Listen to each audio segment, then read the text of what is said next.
Hello and good time zone, everybody, and welcome to Hoard of Tales. My name is Marcus, also known as the individual, pronouns he, him, and I am here today with another edition of Creator Talk. And today I have the honor of having Australian Role Playing Industry Award winner Logan here, all the way over from Australia. Logan, hello and welcome. Hey, it's great to be here. Thanks for having me. Thank you for coming over. Logan, to start this off, why don't you tell our listeners and viewers a little bit about who Logan is, what your background in the beautiful world of tabletop RPGs is, and how you got to designing your own games? Sure. So I'm Logan, he, him pronouns. Living in Australia on Wurundjeri country. And I am a tabletop role playing game designer of personal and intimate games, games of connection and self reflection. I started in about 2019 and I first got into the tabletop role playing game world through Dungeons and Dragons, as is often a gateway for a lot of folks. I saw some gift sets of an actual play show on Tumblr, and people in the tags were like, "Oh my goodness, this is so intense! This moment, I couldn't believe it!" And I'm like, "These people are just sitting at a table. What are you talking about?" And so I was like, "I guess I'll go have a look. What even is this?" And was immediately hooked. And I think what got me was the collaborative storytelling and how it was so, um, everyone was contributing, and that meant that it was really exciting and creative and also really unexpected, like anything could happen, especially with the dice rolling as happens in D&D, and created stories that were just like, I don't know, just so, they felt so yeah, sort of magical, I guess, to me in that the magic of creativity. So I started with Dungeons and Dragons. I was watching actual plays. I started playing in a game that lasted about 4 years, I think. I went from levels 1 to 20, which was pretty for my first ever game. Like that's pretty lucky to happen into a very queer, very cool, very um, you know the rule of cool group. And for my first ever game, I was super new and getting like a bunch of rules wrong at the start. Um, which, yeah, like two of those people are now like lifelong friends. One of them's my partner. So kind of life changing there. And then I started running a couple of games. I ran one for some high school friends, and one for some teenagers, which was really nice. Um, and then I was like, oh, this is really amazing. And I happened to be on Twitter for other reasons to follow a particular artist, Rachel Stott, and then was following more like D&D kind of people and trickled into the indie tabletop scene. And it just like literally blew my mind. It was like, oh my God, there's so much more out there. There's so many more like different stories that you could be telling, different, like, of course, different genres, but also different focuses of story. Not always about combat, not in fantasy, not even using dice. And I remember clearly there's one game, The Fire Flickers Between You by Vidice Voletti, which uses lit matches. You light a match as part of the mechanics, and you talk until you have to drop the match. And I was like, oh, that was like mind blowing to me. That I mean, like, yeah, it was just totally out of the realm of what I had previously seen with Dungeons and Dragons. So I was like, wow, this is phenomenal. And then also following individual people on Twitter, I was like, oh yeah, people make games, so I could make games. And I think the first game that I started designing was it's called Strikeout. It doesn't exist anywhere now because as my first game, it was trying to be everything. It was trying to be the game that did everything. And it was very, very heavily inspired by Dungeons and Dragons, and had a lot of what I now see are assumptions of what I assumed a tabletop game had to have or had to be, because D&D was my largest reference point. Um, and by that time, I'd learned about Powered by the Apocalypse, and I'd read Masks and that kind of thing. So I brought in a couple of different things, but it was still the game trying to be too much. And so, in my view, if a game is trying to be everything, it will be nothing. If someone's trying to mean everything, it means it's nothing. It gets watered down. So that was a really great first experience. I ran games at conventions with Strikeout, and it was really fun, and I learned a lot, and got my first steps into the Australian scene. Um, and it was also, it was a necessary stepping stone on my journey, and it is quite a different, very, very different kind of games than what I create now. But it was the first step on sort of honing in on the kind of games that I want to design and what I might want to be known for. So that's how I started. What a description of the from D&D to indie RPG pipeline coming into the hobby, which through the game that I think many of us have been introduced to the hobby by. Mm, I myself have had the luck of introducing a lot of people to the hobby of tabletop RPGs through Dungeons and Dragons, which is one of the things that I still like about the game. And then you also say you found all these other games. You found out about indie RPGs, and you also, one thing you just said was when you designed your first own tabletop RPG, you you still made a lot of assumptions of what you thought had what a tabletop RPG had to be. What mm. kind of assumptions were those? What did you think at that time were things that just had to be in a tabletop RPG? I think it was a lot of things that I now realize are quite tied to the combat core of D&D. So things like stats and skills, a way of tracking health. I think those are the three core things that I kept that, in a lot of my existing games, my future games don't exist. Like if you're not going to go into combat and get hit, you don't need a way of tracking your hit points. But I had to, I had to learn that as I went along.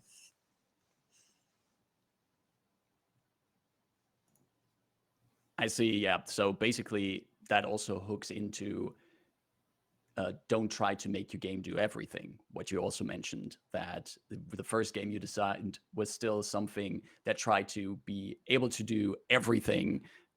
But then you found out that a game doesn't have to be everything. A game has to be about something. Is that correct? Mm. Yeah, that was my experience. That yeah, with Strikeout, it was fantasy, but also, it had magic as well. But it could but if you also played it this way, it could also be horror. And if you did, and it was trying to be catered to everyone, which is never possible with anything really. And as I played more games and sort of had more experiences, I found that the most impactful games were about one very clear thing. Like they had a core conceit and stuck to it, which means the mechanics and any story or flavor text can be really um, concise and succinct and very clear to really be able to build that very specific experience.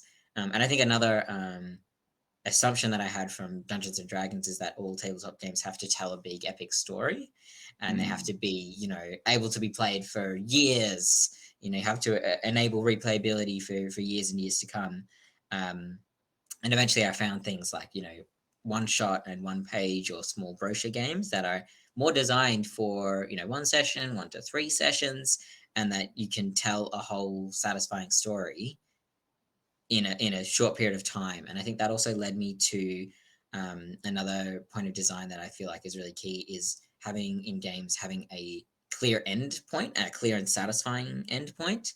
So with Dungeons and Dragons, it's kind of nebulously you hit level 20, and then hopefully the GM does some sort of wrappy uppy thing. We do a big battle and an epilogue.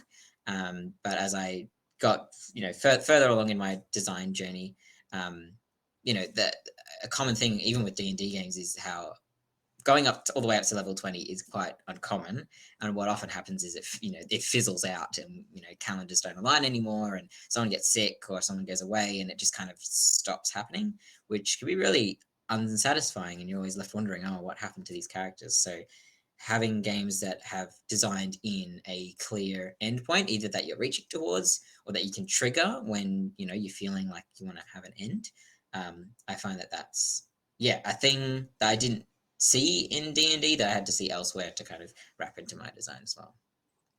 And what was your experience to having people play in these games that had a more defined endpoint? Because as you mentioned, there is this kind of expectation that has been created by games like D&D, but not just by D&D. Many games are designed like that, to have this nebulous endpoint where the Mm, base assumption is to run as long as possible, and where people are also very proud to tell about their campaigns that run for X years, which is great. I mean, I have run multiple campaigns that have lasted for years. You just told us about your first D&D campaign lasting for 4 years, which is impressive. But at the same time, when you start introducing people to these games that have a more defined end game or end point, basically, what was your experience in introducing people to that concept, to the idea of, oh no, this game will just last 1 or 2 sessions?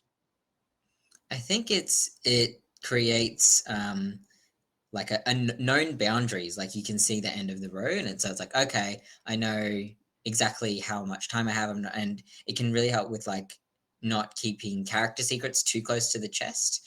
Because if there's a nebulous ending, you're like, oh, I'll hold it for the the right dramatic moment, which might never happen, if a fizzle out happens. So I think having a clear endpoint allows people to explore their characters more fully, because they have a sense of when are the dramatic moments. If we use the typical, the climax happens somewhere middle-ish, and then the descending action. People can sort of time it and feel like they can do all the things within time, because they understand what that expanse of time is. um, and yeah, it means, I think, that people can explore their characters more, but then they can also think consciously about how they want their character story to end, and sort of plan for it in advance if they know it's coming. And of course, often it changes. Some die roll or action will totally change where your character's going to go, but you can still sort of see the end and plan for it, so that you're happy with where your character ends up, or you're happy with the nebulousness of where they end up, but you kind of have more control over the ending of your character's journey. Indeed. Another thing that usually has a defined starting and end point, but that can also change due to random events, as if someone is rolling dice somewhere in the background, is our actual lives. And you actually also decided to make one of your games an autobiography about yourself, your life, which is the title game Logan, an autobiographical game, the actual game that won you the award from the Australian Role Playing Industry Awards in 2021. And the game itself is basically taking the players through your life, experiences in your life. When I was introduced to that game and when I started reading it, I have to admit, Logan, I had never read a game like that before. I would have never had the idea of actually using the language or the medium of a tabletop RPG as a way of telling a story. And then I got to Mm. reading it, and I was really impressed by it, and I love what you put together there. But I am curious, what got you to design a game about your own life? Yeah, thank you. Thanks for the kind words there. But yeah, it's like you said, all lives, someone gets born in some sort of way and someone dies in some sort of way, but the middle can look like anything. And even if you have dreams, even go to uni for whatever at the start, anything can change, at the toss of a hat, roll of a die, what have you. And that's what got me thinking about it. I was thinking about certain events or choices or things in my life that seemed small at the time and then went on to have a massive impact. And I was thinking of it like having rolled dice. So what if, I think the major event that sort of triggered this whole line of thinking for me was joining this Dungeons and Dragons game, which led me to loving D&D, loving tabletops. I met my partner. I met I met someone else who's now my colleague. We started a games business, and that's my job now. So that all of that would not have happened if I hadn't been on an Australian tabletop games Facebook group at just the right time to see my future colleague advertise that she's starting a new D&D campaign, and did anyone want to join? And if I hadn't joined that Facebook group, I hadn't seen that post in time to make it in the cut. She wanted a fairly small table. Like my I would not be here talking with you right now, right? So I was thinking about, wow, if that's what did I roll to make that happen, and what did I have to keep rolling for that game to keep happening, and for various events to unfold. And then I was also thinking about other events in my life, and um, thinking about, yeah, if my life was a game, and things were up to a die roll, how differently could my life have gone? And so, Right. inspired by the Firebrands framework, by Mhm. McGee and D. Vincent Baker, I was thinking of discrete events in my life, and sort of boiled down a couple of those, um, to, yeah, kind of explore how different could I be. Exactly. And that is the feeling that the game Logan also radiates. From the get go, when you open the PDF, you describe three different ways of playing the game. The first one is just reading the scenarios, going through the different events that can happen, looking at the different options, and imagining what could happen there based on the options, just imagining the possibilities, which aligns with what you just told about just said about how you got thinking about, wow, what kind of events got me here and how could things have turned out differently. Mm. um from if you have heard from people who have played according to this method, have you heard any stories from people who have played through this first method and what their feedback was on that? Yeah, I've heard from a couple of people who've played this method of just reading, and various different key sort of themes keep coming through. One is that they appreciate that reading as a form of play is acknowledged in this game, because not everyone has time to play all the games and on their shelf or on their hard drive. I certainly don't. Um, and that it's still an interesting thought exercise, even to read through. You can get a sense for how it might feel to play, and you can still get a sense of me and how my life might have gone, because the truth of what's happened to me is not clearly written in the pages, though it is possible to go strictly according to what has happened to me. um, so yeah, it still is interesting and creative and imaginative, um, but I think perhaps not as deeply felt as if you were to do the second method of the rolling of the dice. I want to briefly hook into that reading as playing, because I think that is something that sometimes also pops up in the online TTRPG discourse. There's a lot of things that pop up in the online TTRPG discourse, but reading as playing is one that I see pop up regularly, where people are there are people who think that the only way of playing a tabletop RPG is by actually assembling the right amount of people, following the instructions of the rules, and playing the actual game. But by just reading a game and imagining what you would do with this game, by, for example, reading through the character creation rules of a game and just imagining what kind of fantastic characters you would build, or as a game master, reading through the game master chapter of a game and already imagining the worlds you would build for your players, the kind of campaigns you would design, that is also a form of playing in itself, even though you're doing it Totally. by yourself and it's up in your head. um, is this kind of form of playing, this reading as play, is it something that you would like more games to encourage? I think a number of games do play into reading as play. There's particularly sorts of lyric games or unplayable games do tend into that, and the idea of imagination as play, because I mean, when we're playing tabletop games, we are imagining. It's sometimes, you're also vocalizing, you're also rolling a die to help inform your imagination, but that imagination is sort of the core key part of it. um, and so, yeah, I think it would be great if more games were, even had that sentence of like, hey, you can read this and it still counts as play, um, to just, spread that. Because, yeah, I feel like that is a way of like opening the floodgates, I guess, of welcoming people into tabletop games, being like, yeah, you've imagined playing this, like you're basically here, you're basically part of it. You don't have to worry about not doing it right or what have you.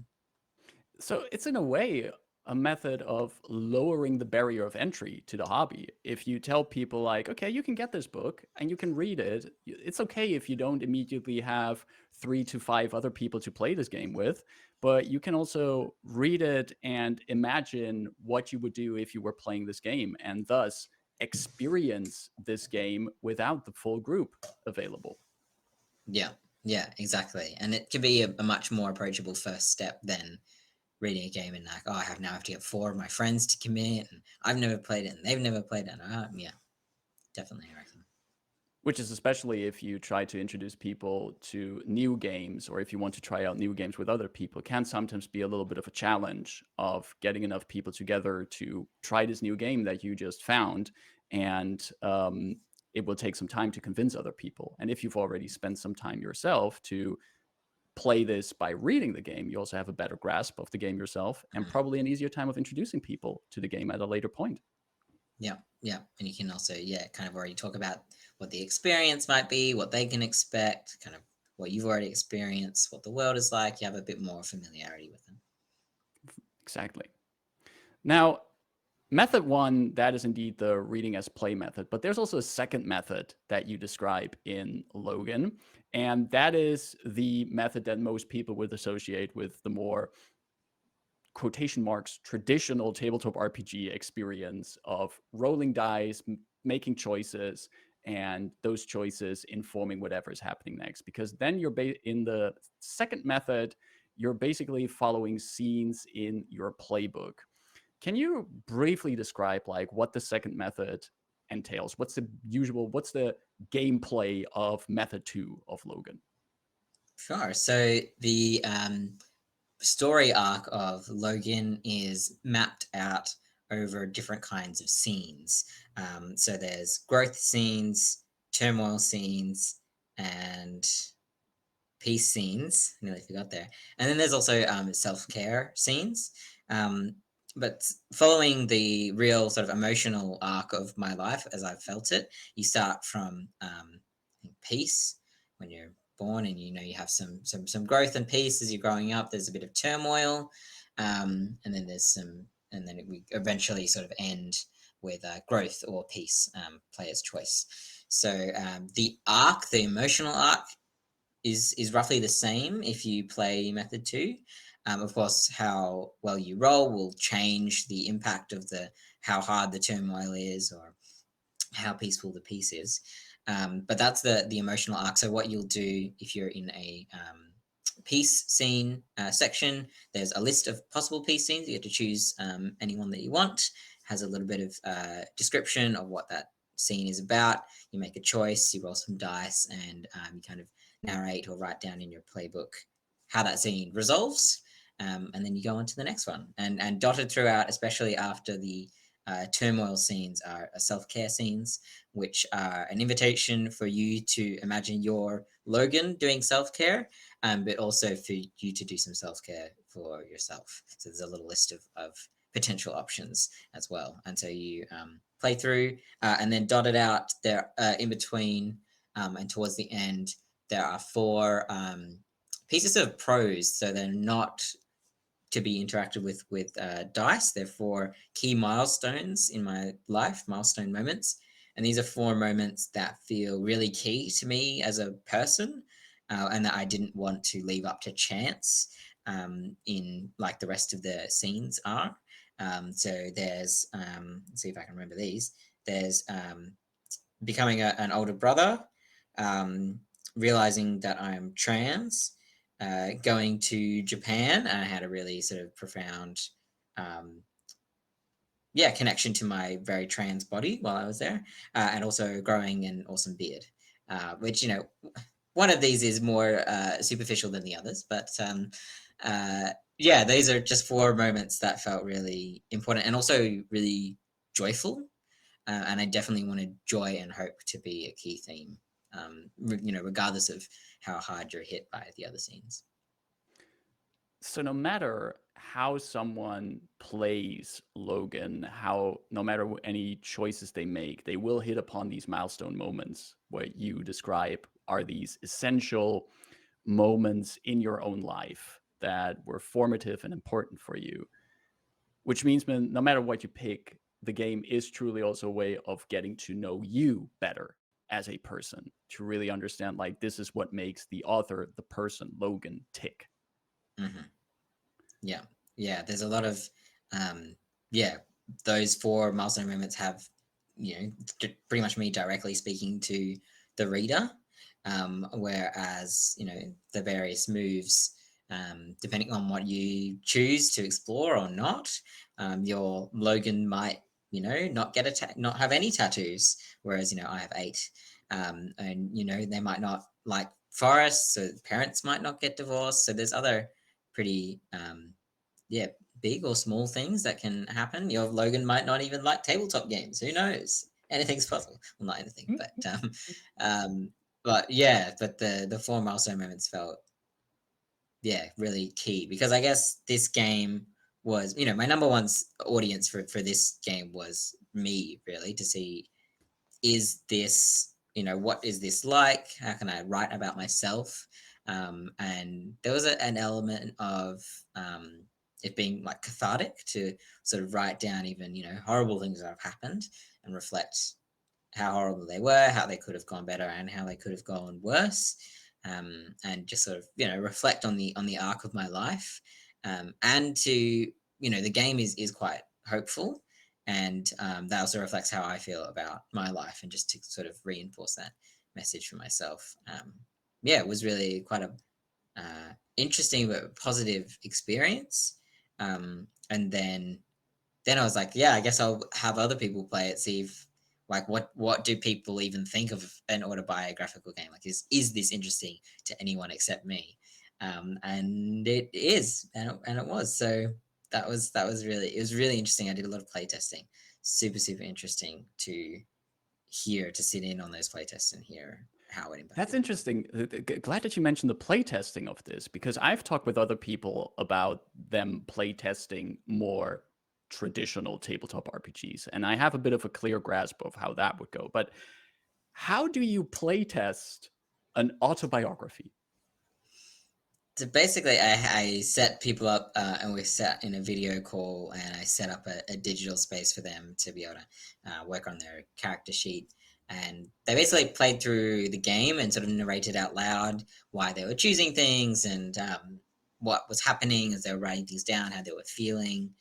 And then at the end, I would take notes throughout, notice, oh, where did they get stuck or make mistakes or that kind of thing. What Mhm. assumptions did they make that I maybe didn't bake in? And then at the end, I asked various questions about, like, yeah, how did that feel? What was easy? What was difficult about it? What was unclear? What was the most impactful moment? What was the most sort of boring moment? Those kinds of things, and then just gathered feedback that way. But it was basically like me watching them play. And what did that feel like? Because as we mentioned, this is an autobiography. You've put in a lot of yourself in there, and then you have other people running through that, and you're watching them basically play your life. How did that feel for you?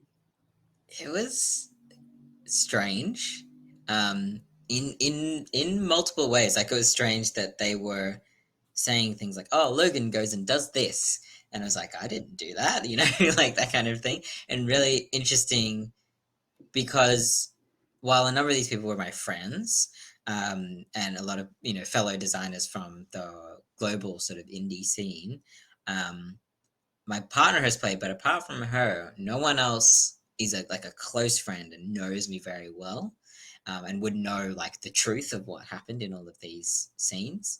And even as game designers, they'd probably play against that, just to test the game. But it was really interesting to hear choices they made that were clearly reflections of them, and versus choices they made that I could see were influenced by the writing and what they knew of me and of the milestone moments. And then, interesting again, to see where those two melded, and where people were making choices that felt true to them, but also true to their version of Logan, and how, yeah, there were a lot of times that this fictional Logan and this player, yeah, melded, and their experiences sort of aligned, and people were finding themselves in me, and vice versa. That's an interesting experience. by playing someone else's story, finding yourself in there, and thus creating this amalgam of basically two people. That's fascinating. And Mm, I think that this kind of intimate experiences is kind of the red line in the games that you design. There is always something personal, something intimate in these games. One other game. Wait, before we move on to that, I just want to briefly highlight because there is a method 3 in Logan to play, and I just love how honest it is. Method 3 just says, "Don't play this. Buy this game because it sounds cool," but you don't really get it, so you probably come back to it later. I just love the honesty in it. Like, you already tell people up front, like, you don't immediately have to buy it or play it. You can just flip through the pages, get a feel for it, and even if you don't play it, all right, that's fair. yeah, like, yeah, I mean, I greatly appreciate any support someone shows for me, by, by reposting, retweeting, sharing, whatever, or, purchasing the game, even if it's not really their thing, but they just want to support me. Like, I want to name that as a something, yeah, that I'm grateful for, and also recognize that, yeah, like, I have a lot of games that I've bought because I think they're interesting. I would like to play them, and I don't have all the time in the world, so there are and will continue to be games that I don't get to play because I just don't have time or can't gather the people. So yeah, just wanted to be like, thank you for buying this game, and I see you and I recognize you even if you never play it. Fantastic. Looping back to the intimate part, there is one other game of yours that I want to highlight. You have a vast collection of games on your itch page, each of them, some of them going from just being funny and very short, and others from actually really deep and intimate. And one of them that caught my attention was, "If you're lost, you can look, and you will find me time after time." Of course, a famous song lyric that many of us will recognize, but also a two-player game about a relationship, about relationship and time travel, finding that one person at different points in time and looking back at moments of them together. While I was reading this, I was thinking, of course, I could sit down with another player in this game and we both play fictional people. But reading this also felt like this could be a game for an actual couple to play, to sit down and review moments from your relationship together. Is that something, was that also part of the intent of this game? 100%. Yeah, absolutely. Yeah, you caught me. Yeah, I wrote this game inspired by my relationship with my partner, and yeah, the idea of all these moments that make up a relationship, some that are really big milestones, and some of that are small that you kind of only realize happened in hindsight. And yeah, I originally made this game. It's based on the Carter SID by Cat McDonald, and I originally, so that game, in the Carter games, you have cards, deck of cards laid out into tableau, and you move tokens around to explore. And so there's a strong theme of exploration. And originally, the game was about exploring a town that you and your partner were both familiar with, and seeing the town in like the present and the future and the past, and thinking, reflecting on memories that you had together at that place, at that time. And the game was trying to get either in the past, present, or future together in the same spot, in the same geographical location, the same chronological location at the same time. And it was a bit complicated, trying to put all those pieces together. And what I realized was the actual interesting part of it to me was the relationship and the flashbacks and the memories. So I scrapped the whole geographical element of it, and made it just purely about the relationships. And so all of the prompts in there are inspired by my experiences of my relationship, or my hopes or dreams for the future. And also some, I guess, like, I wanted to hit some like classic tropes in there as well, even if I don't see them in my future. But when I played this 2 or 3 times with my partner, and we've played as ourselves. And I have had friends who've played it with their partners as themselves. That's often my invitation when people play it, is to play as your real life selves. And there are, there may be some prompts that you reveal that haven't happened or didn't happen, and so you do have to fictionalize a little bit. But yeah, keeping as true to reality as possible. And my experience and feedback that I've heard is that it's quite touching to like reflect on these moments, and that that story of longing, of separation, and of coming together can create in reality that sense of like coming together and connection, beyond just the game. So yeah, I that one in particular would love for people to play as their actual selves. So that's the feeling I got from it. And interesting choice to add to this romantic, intimate theme, the element of time travel. Because in Time After Time, you're basically going anything but chronological through things. You're hopping through different moments, you're reviewing different memories. You have to watch out that your time sickness is not running up too high. What made you add the element of time travel to a story about romance between two people? Yeah, I think I did want some element of exploration in there along, the lines of the Carter SRD and genre.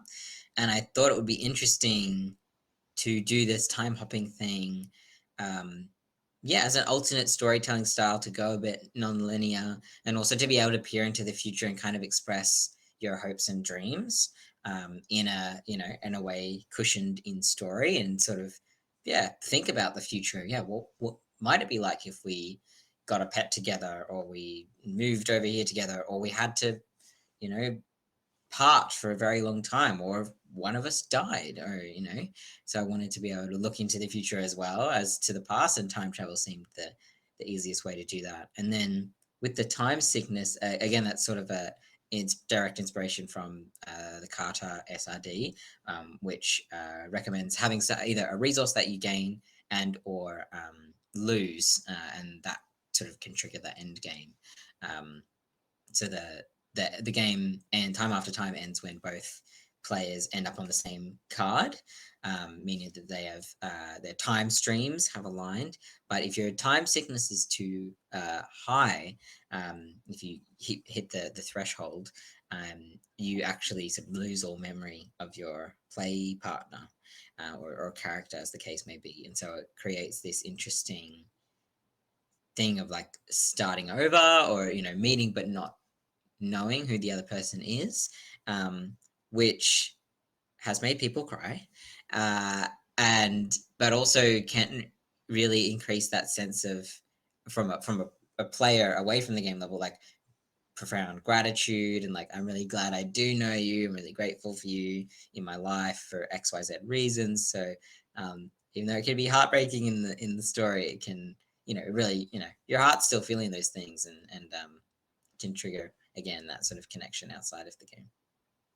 There definitely are these elements in the game that can get you very emotional. I was reminded when reading this game, it was reminded of Eternal Sunshine of the Spotless Mind, which also Mm, has these story elements about memories of yourself and the person you love, and how hard you can try to remove someone from your memory, but they're still somehow there.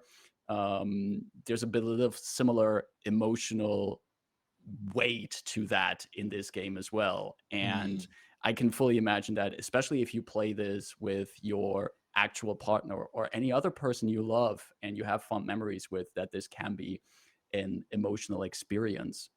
Which leads me to, again, to this red line that goes through all of your games, this deep and intimate experiences. What makes a game an intimate experience for you? I think things that make a game an intimate experience for me are, I think, like really honest writing that invites you into that intimate experience by, highlighting what the experience might be like, encouraging you to like feel emotions, and like allow yourself to go as deep as you're prepared to go. Um, often has some sort of talk of safety tools or setting boundaries, that kind of thing. And I think it's not necessary, but something that works for me personally, at least, is a game that invites me to be my real self, even in some sort of fictionalized context, or me in a fictional scenario, or reflecting on a real scenario. But me being myself in some way, I feel like that can lead me into an intimate personal experience as well. Because that gives you the option of basically inserting yourself into the experience as well. Yeah, and reflecting more directly on real events rather than sort of making up ones. Are there any games written by other creators that have made you feel these kind of intimate experiences? Yeah, so there's a number of games that I've read but not played by Adira Slattery, who has Mhm. has a collection of sort of uh, intimate, uh, intimate games in her collection. Excellent creator, you should check her out. Um, and there's also Crossroads by Sebastian Yue, which is a game about grief.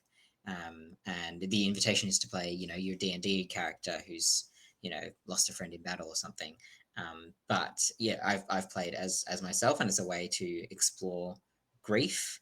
And so that's another one that I would recommend. And then finally, I'll recommend Perescence by um, Itch User and Kilobaters, who is a mystery, who I just like talking about. It makes very cool games. And Perescence is about where you play as a wildfire burning down a forest. Um, but it's very much a metaphor for exploring yourself and what's important to you. And that's like one of my all-time favorite games. Amazing. Those sound all like interesting games, and I encourage everyone to go check those out as well. Logan, I assume that since you make games, you probably always have the next idea for a new game somewhere up in your head. Is there any kind of wild idea currently brewing in your brain for any kind of upcoming game we could expect? Yeah, I have a wild idea cooking that has been cooking for a while. Um, that I won't promise any sort of timeline, but it's again along the themes of sort of personal and intimate, and slightly autobiographical as well. Again, I feel like the autobiographical is very interesting genre to me in games, and my idea is it's still not fully formed in a pithy pitch form, but basically like a guidebook on how to live your life correctly, which is basically how the stories that I internalized growing up, in the home, in the country, in the place, in the situation that I did, and the uh, the text book kind of style of it will be like totally graffitied over, and sticky notes pasted over things, and rolling tables and stat changes here and there, um, to kind of invite to sort of reflect my own experience of troubling that narrative of the right way to do life and how to be a proper adult, and be successful. Yeah, my journey in challenging that and coming to my own path. However unlikely, little me would find it. But also to invite the reader or the player to also sort of play with and trouble whatever narratives they may have also internalized. That sounds very interesting. And I'm already having images in my head of how that book will look with what you described. Looking forward to it. Logan, we are slowly moving towards the end of our conversation. And maybe in other timelines, we would have discussed other topics. But I do still want to make use of this timeline to ask you one final question. And if you could pick any person, either real or fictional, to create their own autobiographical RPG, who would you pick? That is an excellent, excellent question. My goodness. I feel like personally it would be really interesting um, to read an autobiographical game from an ancestor of mine, maybe a fairly near ancestor like my grandparents or great grandparents, because that directly ties to my life, and I can also sort of see the personal interest there of what small changes might they have made or choices might they have made that in their life might look different, but then also maybe I wouldn't even exist. So I think that would be quite personally interesting from that perspective. Yeah, and then I think otherwise it would just be like cool authors and such that I just want to. I feel like actually Nate Stevenson, ND Stevenson, because he can also draw. I feel like they would make a super cool autobio tabletop game. See, now you're speaking my language. I would be so excited about Andy Stevenson making something like that with Because they've trademark done drawings. autobiographical stuff, like his newsletter and he's done a sort of graphic novel Right. about some autobiographical stuff. So I feel like next level into a game, that would be cool. I feel like he would have great like character outfit options. I'm actually looking at my own bookshelf at some of Stevenson's work in there. So that would get me excited as well. Glad that you mentioned Absolutely. that. Great. Fantastic. Logan, thank you so much for sharing all of this about yourself, about your games, to granting us a look behind the curtain of what it means to create these games. Before we wrap up here, where can people find you? Where can people find your games? What are you up to? Plug your stuff. Sure, thank you. Like many people, I'm flailing about while Twitter is slowly dying. So I am still on Twitter at ink_and_stories. And most other places as breathing stories. I'm trying to homogenize that. But all of my links can be found at logantimmons.card with two R's .co. So that's kind of the home of all of my links. I've got a Tumblr, I've got a newsletter, I've got a website, I've got a bunch of different socials. But logantimmons.card.co. You should be able to find all of it. And something that I'm part of that's dropping soon, tomorrow, in fact, is the Tiny Library's newest offering, which is the Modern Fantasy, which is a deck of 51 cards, which are tabletop role-playing game fragments that you could either, draft 3 or 4 and sort of make up a game on your own, or a lot of them are mechanics, scenarios, plot hooks, specific mechanics that you can bring into any other game that you're already playing. And so there's so I've got a card in there which aims to help people think more about co-creating lore. If you go into the cave and you want to know what you find in there, or you uncover something secret and you want to know what it's about. But there's so many other things, like you can have a companion. Here's the rules for having a companion. Here's the rules for exploring this place, or finding a magic mixtape. There's all sorts of there's 51 different things in there, so you're sure to find something that you like. Yeah, definitely check out the Tiny Library as well. Links to all of that are in our chat as well, and we'll be making sure that for the VOD, they will be below the VOD as well. Once again, Logan, thank you so much for taking the time for this conversation. And everyone who hung out with us, everyone who will watch this video in the future, thank you.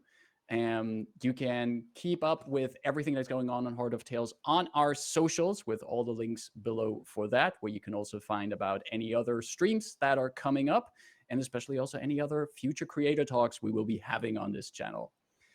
Thanks, everyone. Take care of yourself, stay safe, and see you soon on Hoard of Tales. Bye-bye.